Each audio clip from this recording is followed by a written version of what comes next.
ओवैसी जी का पुराना खेल रहा है कि हमेशा सामाजिक दबाव बना करके राजनीति करना ही उनका पुराना खेल है, जिसमें वो आज तक के कामयाब होते तो नहीं दिखे हैं।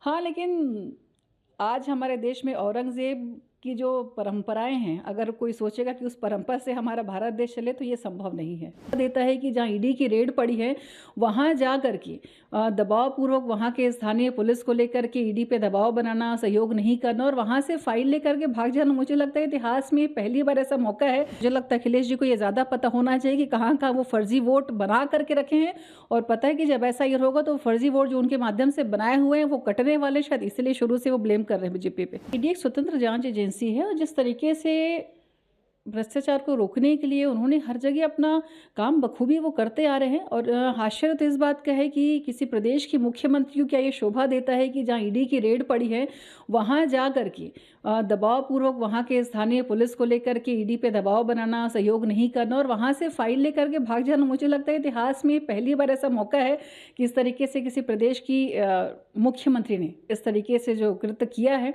और जिस तरीके से कोर्ट में हंगामा करना, बाहर टीएमसी कार्यकर्ताओं का हंगामा करना, तो आप सोचिए ममता बनर्जी क्या छुपाना चाह रही है। कि ऐसी कोई चीज़ वहाँ पे उनके हाथ लग जाती तो टीएमसी की और ममता बनर्जी की पोल खोल देती कि इस बात का डर है उन्हें, तो हो सकता है वो फाइल लेकर के भागी हो। लेकिन देखिए, भारत में जब से प्रधानमंत्री नरेंद्र मोदी जी हैं, बहुत स्पष्टता के साथ काम हो रहा है। ईडी भी अपना काम, स्वतंत्र एजेंसी है, बहुत स्पष्टता के साथ अपना काम करे और जो भी इसके पीछे षड्यंत्र होगा उनका, वो निश्चित ही आने वाले समय में उजागर होने वाला है। पश्चिम बंगाल में हो रहे वायलेंस के लिए ममता बनर्जी ने जो पश्चिम बंगाल में जो बाहरी स्टेट के श्रमिक जो रहते हैं ना, उनके ऊपर ब्लेम लगाया कि पश्चिम बंगाल के लोग ऐसा वायलेंस नहीं करते, बाहर से जो लोग आए रहते हैं वो वहाँ पे वायलेंस फैलाते हैं।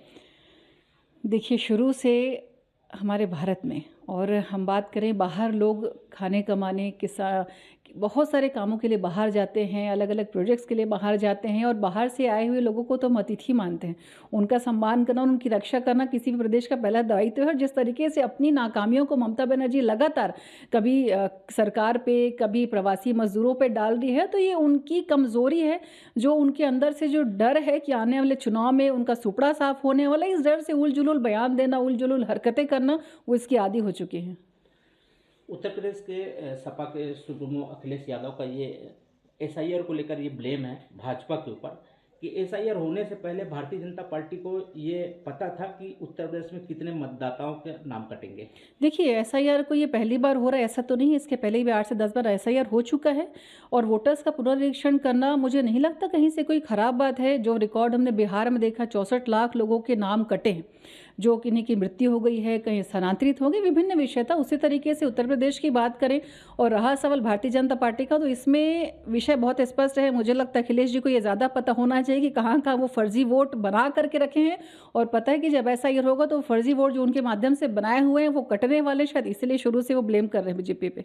देखिए, प्रधानमंत्री की कुर्सी किसी पहनावे से तय नहीं होती है, भारत माता की चेतना से मिलती है। और भारत सिर्फ एक देश नहीं है, बल्कि सनातन सभ्यता का एक जीवंत उदाहरण है।